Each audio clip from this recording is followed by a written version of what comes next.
Welcome to the Moved to Meditate podcast. I'm your host, Addie D. Hilster. If you're a yoga practitioner or teacher who knows that there's more to yoga than poses, but you're wondering where to find that, come join our quiet little party. Here you'll find resources to help you deepen your practice, as well as insightful conversations with yoga, movement, and meditation teachers from a range of traditions. On this podcast, we spotlight the more contemplative aspects of movement practice. So we talk about all things gentle yoga, meditation, yin, restorative, yoga therapy, mindfulness, and more. Listen in and connect to a community of like-minded practitioners.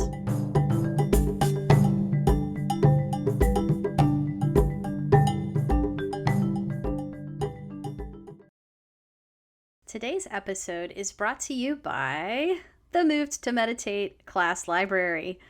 If you're inspired by these conversations we're having here on the podcast and you'd like to put some of these ideas into practice, may I suggest that the Moved to Meditate class library is a great resource. I have over 100 classes to choose from, and I'm adding more every month. And the focus is on mindful movement, therapeutic yoga, and yin, all through an accessible and trauma-informed lens. You can choose to subscribe at the library-only level, which is very affordable, or the live stream plus library level to join me for live classes as well. Partial scholarships are available if you want to practice, but cost is a barrier. One of our members, Julia S., who is a massage therapist, wrote in a while back and said, I just wanted to let you know how much I've been enjoying the classes and what a truly wonderful offering this is. I've already recommended Moved to Meditate to several clients and friends, one of whom who said, that's bound to go viral. She says COVID has been a gift in some ways, and making things like Moved to Meditate available worldwide is one of them. Wow, thank you so much, Julia. That is amazing to hear. So if you want to join Julia and others in the Moved to Meditate library, go to movedtomeditate.com and start the 14-day free trial. All right, on to today's episode. Hey, everybody. Welcome back to the podcast. Today, I am excited to be talking with Sarit Rogers. And I think we met at an accessible yoga training when I had my studio in LA, but I feel like I've known you longer than that. So maybe we knew each other on social media or something, but so we've known each other a while. We've been involved with a few things together. We did the trauma-informed yin yoga summit this summer with Julie Johnson and Integrate Network. So we're going to be talking today about all kinds of things, but I'll just kick it off with a little bit of Sarit's bio and then let her tell you more about herself. So Sarit is a Somatic Experiencing Practitioner, Neuro-Affective Touch Practitioner, trauma-informed yoga teacher, and an accomplished photographer, group facilitator, and writer. Multi-passionate. She provides multi-layered support for individuals and groups as they investigate and develop accessible tools for self-regulation, self-care, and healthy boundaries. She strives to bring accessible SE and trauma-informed yoga services to marginalized communities and to use the deep and vast ethical wisdom and mindful practices of yoga to support SE. So it's a really interesting integration that you've got going on, Sarit. What else do you want to tell us about yourself? What should we know? What should you know? Hi, everybody. Oh, dear. What should you know? Well, I work with a lot of adolescents who like to often refer to me as either magic or a unicorn. And some of my mentors who are not teenagers, although I do learn quite a bit from teenagers, also refer to me as a unicorn. So I don't know if that's some secret superpower that I have. But what I've done is really managed to integrate all of those things that you named into a cohesive way of being in the world and a way of working, whether I'm teaching a yoga class or doing a photo shoot. I'm integrating somatic experiencing, which is a bottom-up approach to healing trauma and stress-related symptomology in our persons. It also, I like to think of it more so as a resiliency building model. So it's Mm. therapeutic in its very nature. I know some people who prefer that over regular talk therapy. I'm one of those. I don't really care for talk therapy for me and my own personal healing anymore. I prefer the somatic approach, which does incorporate a lot of mindfulness and invitation to slow down and pay attention in ways that we're not used to and to things we're not used to. I love it. It makes sense because it goes like right to the fundamentals. And so it makes sense how that would underpin everything else that you do once you start to see through this lens. And we'll talk a little bit more about exactly what somatic experiencing is and what a bottom up approach means. But I'd love to hear a little bit about how you even got started with yoga. I love people's yoga origin stories. So, can you tell us a little bit about how that happened for you? Yeah, so my yoga origin story is kind of long and has a lot of starts and stops in it. My mom was a dancer, and when I was a kid, she was teaching Yemenite dancing, and she had previously been a ballerina and all of this stuff. And I was doing movement classes, and I had this book called Be a Frog, a Bird, or a Tree. And it was this like old school yoga book. I think it was from like 1973, so I was 2 when it came out. And So cute. it's pretty cute, and it's like super 70s, kid, but it's little kids making these shapes. And so that was my first kind of introduction to what yoga is. I don't know if you can hear my dog barking. Dogs are And welcome here. okay, great. And and then later on, when my parents separated and I was around 7, 8 years old, my mom would take me down to Santa Monica Beach, Station 26 in particular. And that particular lifeguard station was where the Beach Boys hung out. So that was why like Station 26 was a thing. It's just a little weird tidbit, right? That's cool. And we would do sun salutations at sunset. And like when I look back at it, it was classic Surya Namaskara C. Hmm. And so I just sort of laugh at like the knees, chest, The chin, knees, knees, chest, chin, chin. chest, right in the sand, right? And then I kind of abandoned it for a while. And then I found it again in my 20s. And I did yoga when I was pregnant with my kiddo. And then stopped again, frankly, because of trauma. My ex-husband used to sort of torment me when I was doing yoga and Pilates, and he would sort of, make really inappropriate sexual comments, and it became an unsafe practice. Hmm. And then later, I tried to do Kundalini. Um, This is a funny story. It was with this woman named Katie, who turned out to be Guru Jagat. Oh. But she was in yoga teacher training at the time, and I sort of laugh a little bit because that's why I don't like Kundalini. It was like completely chaotic for me and my Mm. nervous system. Hmm. But it was this sort of push pull with this practice and not being able to. There was a deep element of not feeling safe in the practice or feeling like I had to look a certain way or be a certain way. And probably around 2008, 2009, I found my way back to yoga practice. Um, Probably, I think after an injury, I fell. I was looking at a space for my photography, and I fell and went from being pretty flexible to being very stiff and literally couldn't move. And yoga brought me back. And it was this sort of very slow process of coming back into my body Hmm. through yoga. Started photographing yoga and did a book cover, and then decided to do a teacher training with Julian Walker and Hala Corey, because I thought, well, it'll make me a better yoga photographer, right? But I'd had this sort of rooted sense of a practice for a really long time.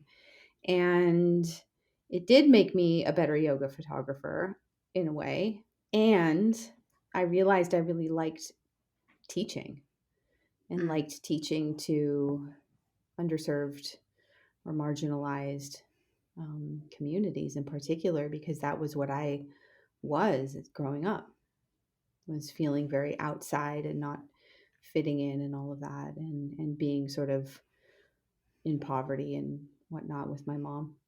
So that's my long sordid yoga tale. It's a very interesting origin story, I think. I think it's a beautiful journey.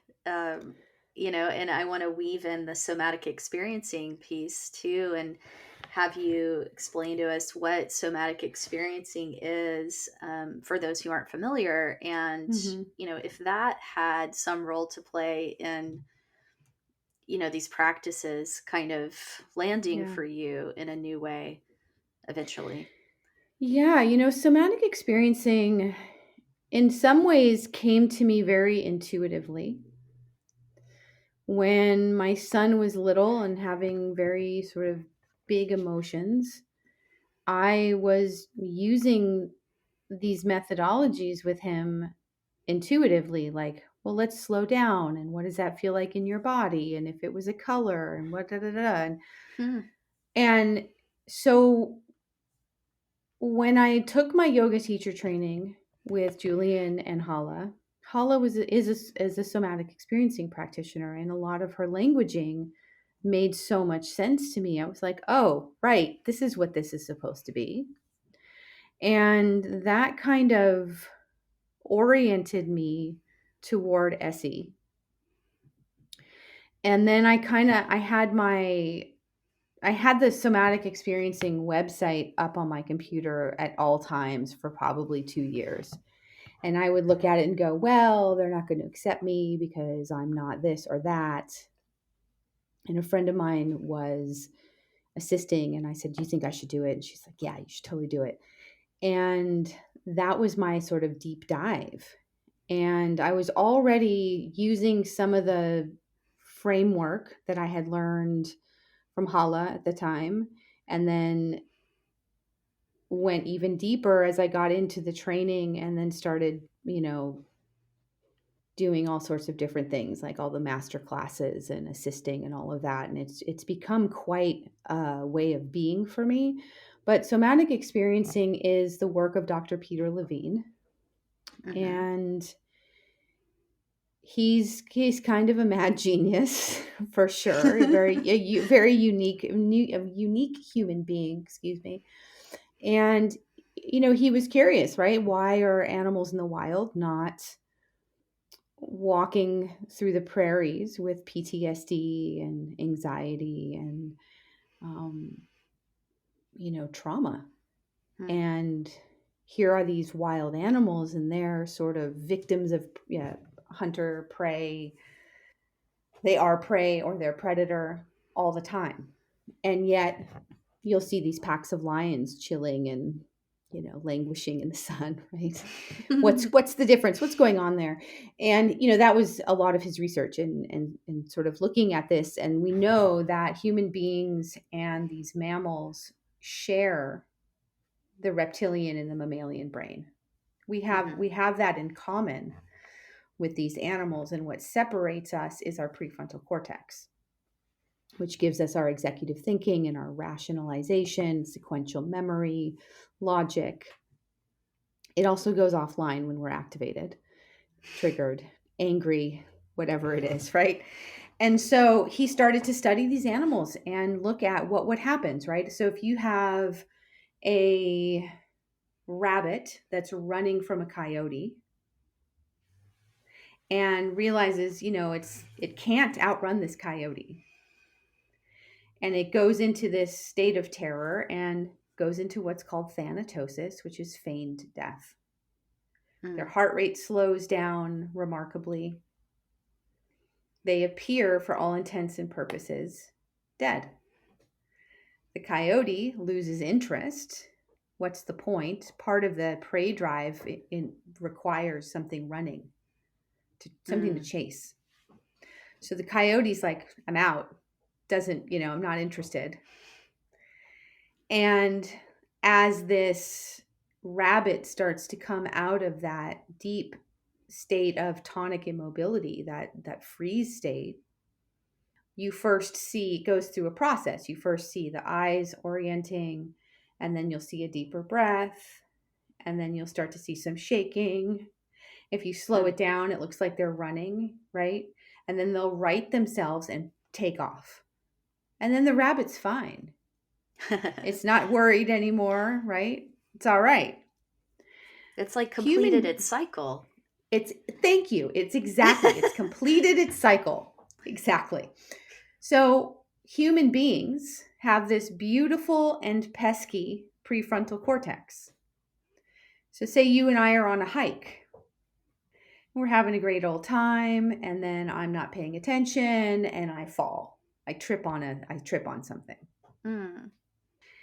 And I get up and I'm like, I'm fine. And I brush it off and I try to walk. And you say to me, Sarit, why don't we sit down? And in that moment, if I sit down, if I listen to my friend Addie, who's saying, hey, why don't we actually take a minute and let your nervous system catch up? Because what we do know is the nervous system, the autonomic nervous system, is significantly slower than our thoughts. It's like 6 times slower than our thoughts. So our mind can say to us, you're fine, shake it off. We got to get up to that waterfall on this hike. I have an agenda. I have an agenda and we need to go, right? And meanwhile, the body's like, yo, dude, I am so not ready for that. And so a lot of the time, people just push through. And then later at the end of the day, they're like, oh, I'm so anxious, or I'm really spaced out, or they're having all this symptomology and they don't know why it's happening. And nothing happened today. I mean, I tripped, but what's the big deal? But if we go back to my friend Addie saying, Sarit, have a seat, and let's actually track this, what I would find is temperature shifts in my body. I might have some emotion show up. I might cry, or laugh, or get mad, right? And then I might shake a little bit. I might feel tingling or warmth or coolness. And then after about maybe 10, 15 minutes, my system settles down. Oh, yeah, I take a deep involuntary breath and we carry on, and the rest of the day is fine. Somatic experiencing is that in a nutshell, in a way, right? It's like the theory being, or one of the theories being, that all that survival energy that arrived in my nervous system in that fall, all that stress chemistry, is all dressed up with nowhere to go. By sitting down, we gave it somewhere to go. By moving on and going, yeah, whatever, it stays there. So that's a really sort of simple situation that's probably it's really easy to manage, right? Like you fell, you handle it, right? But what happens when you've got trauma that maybe happened in childhood and there wasn't available space to stop and allow that to happen, and there wasn't an available competent adult present to support that happening, and there was no way out, all that survival energy gets stuck in the nervous system. And so we see it as anxiety and depression, PTSD. We see it as chronic pain. It can become syndromal if that chronic stress isn't managed earlier or eliminated earlier. And for some people, that chronic stress is never managed, right? It's, states of poverty, systemic oppression, racism. That state of chronic stress doesn't ever really go away. Doesn't disappear. No, and so we have to, learn. There's, something I do that we all talk about in SE. I call it pockets of peace. One of my mentors calls it islands of safety or relative safety. But this idea of even if we are um, in marginalized bodies, in marginalized communities, in systems of oppression, we do have spaces that we can come to, whether it's in the bathroom and you shut the door and lock it, and there's a moment where nobody can come in. Or if you're in prison and you're leaning back in your cell, and for that full cycle of breath, you're okay relatively in that moment. Those are pockets of peace. That makes So so that's, much sense. yeah, Yeah. it's like, how do we, and so we're working very intimately with the autonomic nervous system through the lens of polyvagal theory, Dr. Stephen Porges's work. And it is a weird modality, right? Because the language, it's hella weird. The language of the nervous system and of the lower brain is Mm-hmm. sensation, Yeah. and it's not always logical. Yeah, I And so love we're, this. What you were saying about like the hike and that example of how like the nervous system has to like catch up with the brain or the thinking mind. And I was thinking about like little over a year ago when there was a wildfire near where I was Mhm, living, mhm, and I could see it getting closer and coming over the mountains. And it got to a point where I could see it out of the window of my apartment. And, mm, I could go on Twitter and see all the reports, and they're saying, we're doing this, we're doing that, and it's this many miles away. And I could tell mhm. myself, it's okay. We're not asked to evacuate right now. It's okay. But my nervous system was like not having it. It's like, no, No. fire, danger, bad. Mhm. There was Right. nothing I could tell my nervous system logically to convince it that this was okay. So, Right. we chose to evacuate for about a week just to not be seeing flames out the window. And that was the kindest thing we could do in that situation. And it turned out okay. It was the firefighters are amazing, but like my nervous system is operating on a different level than that logic brain. Right. Right. And you needed to fight or flee, and you're not going to fight the fire, so you needed to activate that flight response and Yeah. follow it through, which I imagine lessened your anxiety and fear. It did. I It ma- didn't remove it because the fire was still happening and I knew that, but I had more perspective on it. I could Mhm. watch it from a distance Right. um, with more ground. Right. And in a lot of ways, that's what we might do in an SE session is work in our image channels and imagine have taking some distance from the threat, and how does that feel now? And if we could do anything, if we and that's the cool thing about the nervous system is we can go back in through image and behavior and repair some of these nervous system states Hmm. that happened, 20, 30 years ago, for example. um I think it's part of Amazing. why I love working with, yeah, it's phenomenal with teenagers so much, because they don't have 30 years to go back through, but we get to actually help them have this awareness and compassion for their nervous systems and normalize some of what's happening. I want to go into that a little bit more because I find like I use the term nervous system in my classes all the time. And I wonder Mhm. if my students are like, what is she talking about? Um, but, as I've gone deeper in all of my practice and study over the years, it's become really clear to me that the nervous system is this really key piece that's Mhm. really intertwined with my thoughts, with how my body feels, with emotions. And I don't know if we always speak so clearly and name, what that is and what the language of the nervous system is, in a way. I think it can sound so ambiguous to people. So, can you talk a little Sure. bit more about like you started to say earlier, like the language of the nervous system and how we can track that. Yeah, I think having the awareness that we need to slow down and track what's actually happening inside. So our interoceptive awareness, right? Some of the nervous system is looking at interoception. So what are we feeling inside? Our proprioception, where are we in time and space? And what are our exteroceptors in the space that we're in? I think yoga provides such a wonderful opportunity to do that.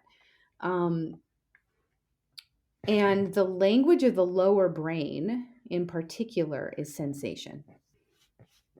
And so we, in many ways, are teaching that prefrontal cortex to have a different relationship with the nervous system, with the autonomic nervous system. And so I think sometimes when I'm talking about the autonomic nervous system in a class, I might also say, this is not something that we're consciously controlling. It's happening on its own. Your heart and your lungs are breathing and beating without your input. My neuroception of safety, which is how my nervous system detects threat or safety or danger, is happening all the time. It's happening right now in this interview. My system is assessing, is this safe or is it dangerous, or is there some kind of threat showing up right now? And when someone's experienced a lot of trauma, that neuroception can be faulty. It's not always accurate. So you'll see people that maybe have had a lot of the same kind of trauma over and over again, and it's not their fault. Their neuroception, their internal detective isn't recognizing something as dangerous, or there's this subconscious attempt to correct it. So in a yoga class, I'm providing snippets of psychoeducation all the time. Mm-hmm. I'm talking about the nervous system, and I'm also inviting us to pay attention and learn to be better trackers of our nervous systems. Better, like our own biofeedback machines in a way. Mm-hmm. And starting to recognize when I do this pose, say I'm doing a yin class and I'm in Baddha Konasana, butterfly. Mm-hmm. And I'm tracking what's happening in my system. And initially there's this, this is painful. Oh, it's releasing, right? I'm paying attention in a different way. And then I might invite people afterwards to notice if anything has shifted. Mm-hmm. What has shifted? Is there more spaciousness? Is there a contraction? Is there heat? Is there a temperature change? Have the thoughts changed? Is there a way that the body wants to move that it didn't want to move before? So there is a mindfulness element to it, but Totally. yeah, and it's interesting because we're asking in SE, we're asking people to pay attention to specific things in a specific way. So I might say to you, if you say there's tightness in my belly, and I might say, does it feel okay to pay attention to that for a couple of breaths? And you might go, yeah, it's okay. Okay. And then as you pay attention to that, does it increase, decrease, or change in any way? And more often than not, it changes, it moves out. For some people, though, it might increase. So we might go, okay, so let's actually shift and go somewhere else. We're not making anybody stay somewhere where it's unpleasant. Mm-hmm. I had some pretty bad experiences actually in meditation communities where there would Yeah. be anxiety and people go, well, just sit with it. And it's like, actually, let's not. Right? That's not always the kindest if you aren't capacitated to sit with it. Right. Because for some, it just builds and builds and builds and builds. There's a concept in neuroscience called kindling. And a lot of what we're doing, if you think about an activation cycle, and there are many activation and deactivation cycles in a yoga class the whole time, right? A heart rate Mm-hmm. goes up, it comes back down. Goes up, it comes Mm-hmm. back down. If we're in an activation cycle and you're coming up to the peak of that wave and you start to come back down again, and then the activation wants to pick up again and go up another wave and then another one, it kindles, builds, increase in activation. Mm. And what we're doing in SE is we're helping people complete the cycles instead of supporting the kindling. It's really tempting when we're activated, we're angry, and we're like, I'm so mad about this, so stupid. And then you start to feel better again. You're like, you take a breath and you're like, can you believe that this other thing happened? And then, and it gets even worse. You keep Right. And adding you're like, logs to the fire. right. And so we're trying to Yeah. not do that. So on one hand, we're working to help stabilize nervous systems so that there's more capacity. And then we're trying to help the nervous system release in a small, titrated kind of way, one drop at a time, that survival energy that's been all dressed up with nowhere to go, as Dr. Levine likes to say.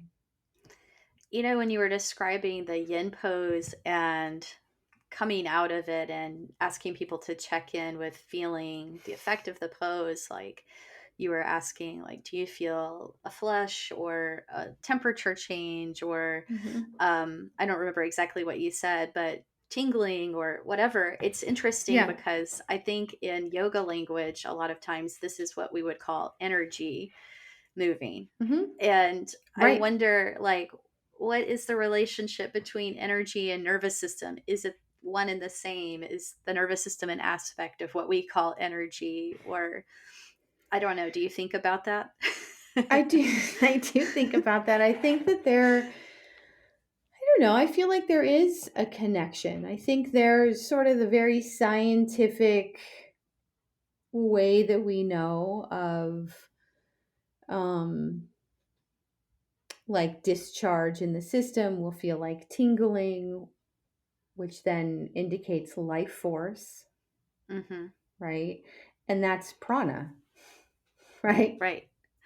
So Exactly. it is all very, I think there's a reason why somatic experiencing allows in or accepts yoga teachers and body workers in their programs, because we speak this language already. Mm-hmm. Bessel van der Kolk writes in The Body Keeps the Score about the benefits of yoga. Hmm. One of the trainers, one of the faculty members, when I was in my training, I had wanted to do this other training around somatic psychology and psychology of emotions and that sort of thing. And I was like, well, I'm not a therapist and blah, blah, blah. And he's like, well, aren't you a yoga teacher? And I said, yeah. And he goes, well, that's a counselor. It's different in different, but he's also from India, right? So it's different Mm. from the roots of this practice when it's not just the asana, like the other 8 limbs, or just breaking down the yamas and the niyamas is so much not about the asana. That's just like a way of moving things and Mm-hmm. preparing you for these deeper states. But it Mm-hmm. really is a way of looking at and tending to some of those deeper questions that we might have. Absolutely. That So makes I do sense. think, and we are working very intimately with the nervous system in yoga. I mean, when you look at pranayama and you look at bumblebee breath, that is vibrating the vagus nerve. It's very similar to the VU, right? That It's you very use similar to the VU. in Right, somatic experiencing, which is like right, VU, right, right? right. Yeah, And it's it's chanting. It's vibrating. similar. Right. And we know Mm-hmm. this, that when we're singing, that we are sending these vibrations down into the vagus nerve, which then sends messaging into the back up into the brain saying, hey, we're okay. We're all right. There isn't a threat right now. We have to teach our nervous systems that there isn't a tiger coming at us all the time. Right. Yep.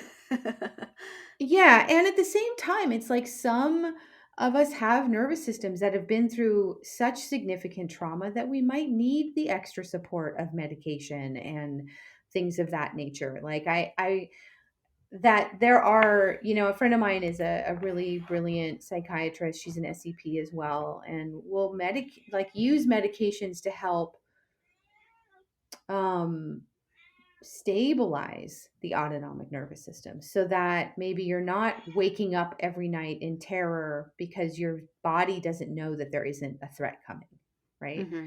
Some of these things to help stabilize so we can do the deeper work. It makes sense. Yeah. Well, we started to kind of hit on the overlaps a little between yoga and techniques of somatic experiencing. And I know you teach classes that weave the two together. So I wonder if Mm-hmm. you could give us some examples of SE techniques and how they show up in a yoga class, or just kind of what that looks like. Yeah, we in somatic experiencing, we have I guess it's an acronym. Peter Levine created sort of this way of working with the nervous system called SIBAM. So it's sensation, image, behavior, affect, and meaning. And you'll see it oftentimes. People get really caught up in their meaning channel, right? Like they just Mm, attaching meaning to everything, and that sort of thing. So what I might do in a class is I might, as we're moving, I might invite awareness of sensation. And is the sensation pleasant? I mean, I do integrate a lot of Buddhist practice because that's also my practice, but hmm is it pleasant, neutral? Is it unpleasant? that's Can you the be with Vedana, it? right? Right, right. um I might say, I might invite notice if the body wants to move in a way that isn't being directed by me. Can we allow an unwinding? A lot of invitation, a lot of invitations to be curious. What we lose in trauma is curiosity, and what we gain in trauma healing is curiosity. Hmm. So, if we can invite moments of being curious, what would it be like to move in this way?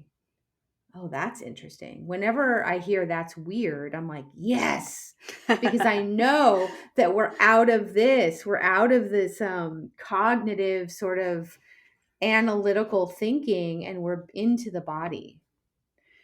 The other piece I think that's important is knowing that some people don't want to be in their bodies, hmm Right right? now, Sarit's kitty is like massaging her. It's so cute.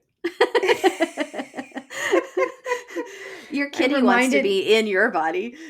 he's like, hello, hello, I need to crawl in. I know I need to cut his nails. I'm like, they're very sharp. Um, But some people are not comfortable being embodied. in their bodies, right? Yeah. And so it might be the sensation channel might not be where we go.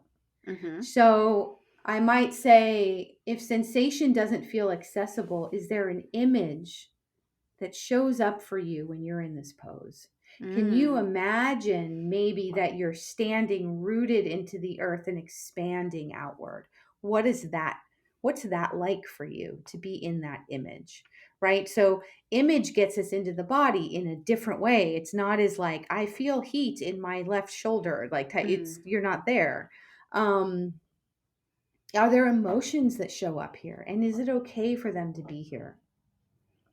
Right. It gives you multiple entry Yeah. points depending on the person. Yeah.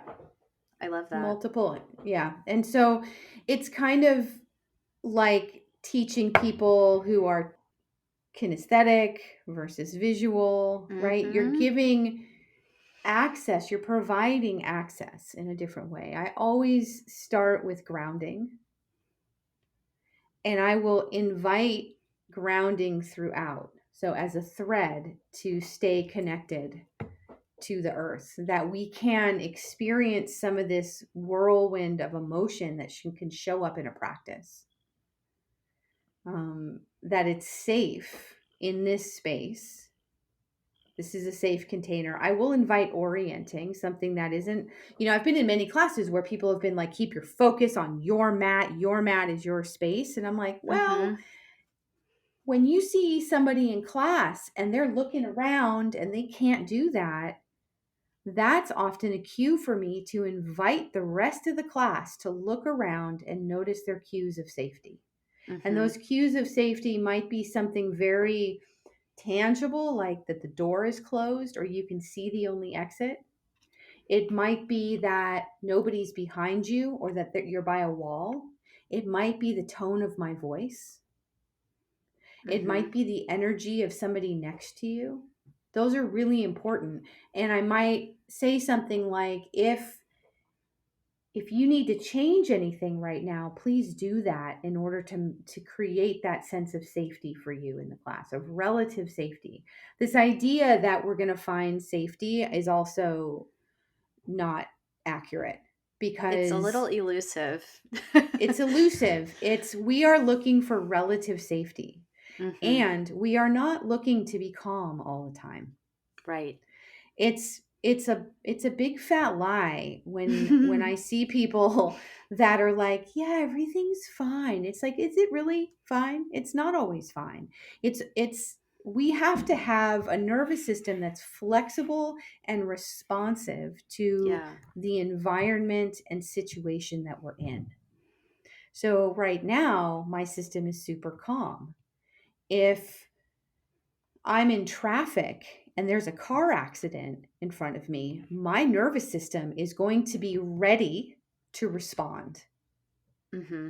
And if I'm regulated, it will settle back down to homeostasis after that passes.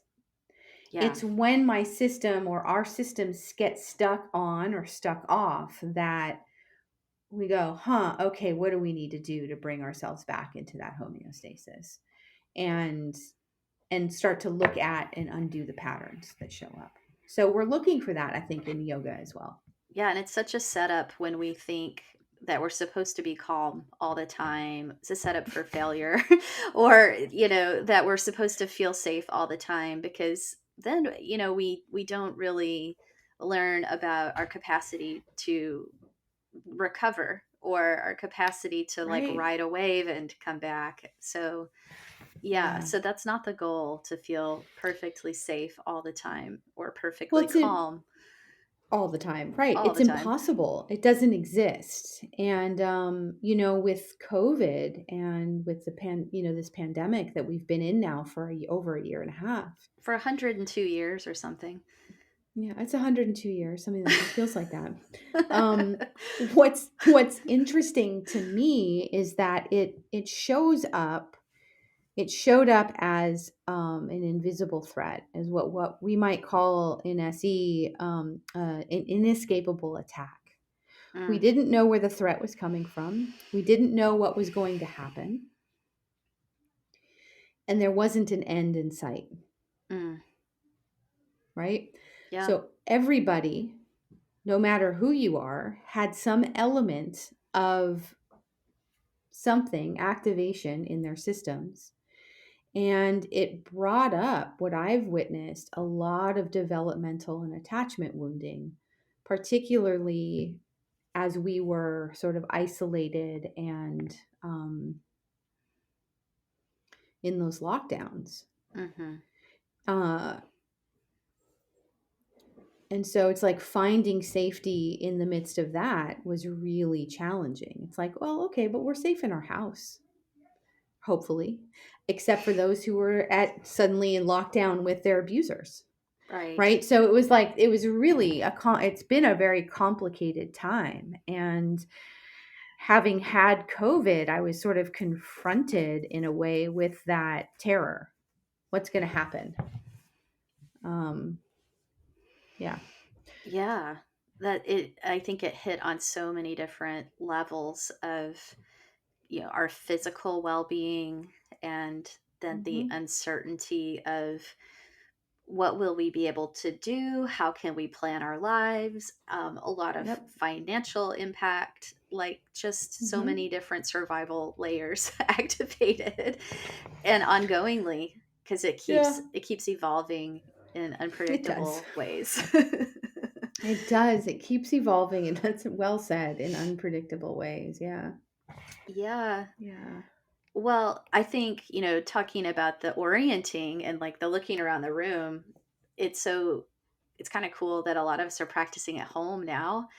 Hmm. And we might be looking at a teacher on Zoom on a screen, but we can look around our home space and orient to cues of safety. And that's a kind of new thing that's neat, and I think maybe beneficial to bring our practice into our homes. Hmm. Yeah, indeed. I think it's definitely allowed for some creation of safe sacred spaces in our homes, for Yeah. sure.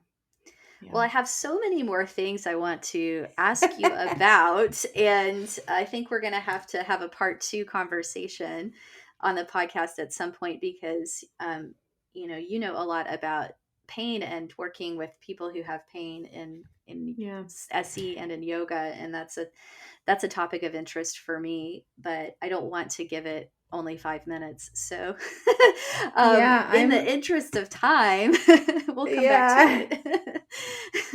I think that's a good idea. I mean, I think it's an important conversation, and pain is such a big part of a trauma response. Mm. Um, there's a wonderful book that was written by Peter Levine and Maggie Phillips, who just recently passed away, called Freedom from Aw, Pain. I have that right here. It is it is amazing and has a lot of wonderful techniques in there that are somatically based, SE based Hmm. approaches to um, working with pain. So we can And plant that seed and come back and have a yep. whole conversation about it on another day, Hmm. because I know Yeah, you have a client in a few minutes. But I do. is I there anything do. else you want to mention before we go? And I definitely want to ask you like how people can connect with you and continue learning more from Yeah. you. You're inspiring me to like get off of my laurels, if you will, and I didn't know you start were on your to laurels. I don't know. I think I have such an aversion, to be really honest with you, with like making videos and blah blah blah. And Mm, I think this is like I don't know, maybe the third podcast I've been on in the last month that I've been interviewed for. And I'm like, hmm. okay, I get it. So, like I need to do something. You have so much to share. Get out there and share it. I know. It's I have such a love for both yoga and somatic experiencing. And I will say that SE has become a way of being. It's just a way of being and moving in the world. Mm, And more so ever than even my meditation or yoga practices, in a way, because it's allowed me to slow down in ways that I didn't think were possible. hmm. I giggle a little bit when I have a long-term sobriety of 28 years of sobriety. And in my first, I think, 2 years, people called me turbo because I was going so fast all the time. And it was this high charge in my nervous system. And SE has sort of given me the grace, if you will, to slow down. And yoga has been the place where I've been able to sort of unravel and be messy Mm, and move through things as I need to. It's like they're very they dance with each other. It's a symbiotic relationship, and in the last couple of years, it's like I'm also doing a lot of somatic touch work, and I'm currently in Kathy Kane's somatic touch for therapist training, which is amazing. And I'm also a Neuro-Affective Touch Practitioner. So it's all this very developmental, hands-on work. And that's really, I think, where we need to be when we're working with pain and trauma, is in regulating the system on those deeper levels, the kidney work, Mm-hmm. digestive system work, Mm-hmm. brainstem. Yeah. So more on that later in part More on 2. that later. That sounds like a really But rich topic to dive yeah. into as well. In terms of how to find me, my website, saritzrogers.com. My photography is saritphotography.com. I need to update that. And right now, ironically, at the moment, I am not teaching any public classes, and I need to work on changing that. I'm preparing for hip surgery on November 4th. Oh my gosh. Yeah, that'll Wow. be fun. That'll Oh be my fun. gosh. Yeah, well, we can talk about pain during that period. Yeah. I hope you don't have too much direct experience of pain to talk, to speak from, but probably some is inevitable. I do actually have quite a bit of pain to speak from. I think that's what, in many ways, what led me to learn to work with it. It was working with my own. Mm-hmm. And but yeah, so that's how to find me. You can, if someone's curious about an SE session, I offer a 20-minute introductory consultation that's free, and you can see if you want to work with me that way. I am on social media, but I'm sort of avoiding social media at the same time too. It's just talk about nervous system dysregulation. It's I not a know. happy place. Everybody I've Yeah. interviewed has been like, I'm on social media, but I don't really know why. It's Right. been a consistent theme on these interviews. Mhm. Oh yeah. Oh yeah. I just got somebody's newsletter talking about how they're building their email lists outside of social media and not interested in social media anymore. It's just become Mm-hmm. a pretty dark place. Yeah. So It's yeah. so random. Like, I do find good connections and I learn things, but it all comes in a really disorganized random order, and then you'll get hit with something that's like really disturbing. It's just like, oh, Mm-hmm. why did it go on here? Yeah. Yeah. Why is this happening? Well, and I don't know, I made a post recently, I don't know, a couple weeks ago, a month ago, saying that social media isn't social, talking Mm, about social engagement, and mm-hmm. that we're not really engaging with each other in a healthy way. We're talking at people, and social engagement requires much of what we're doing right now, where we're Mm-hmm. making eye contact, where we are, our nervous systems, not knowing that space and time are connecting in resonance like this. And Yeah. it's not happening that way on social media. So best bet, go to Sarit's website, sign up for Yeah. her email list, do that awesome Yeah. consultation, and occasionally you'll see her post on the Insta. That's true. Well, All thank you right. so much for taking the time today, Sarit. It's been really rich talking to you, and I can't wait Thank to you. do it again sometime in the future and keep Yeah. this going. Awesome. Same. It's always good to see you. Good to see you too.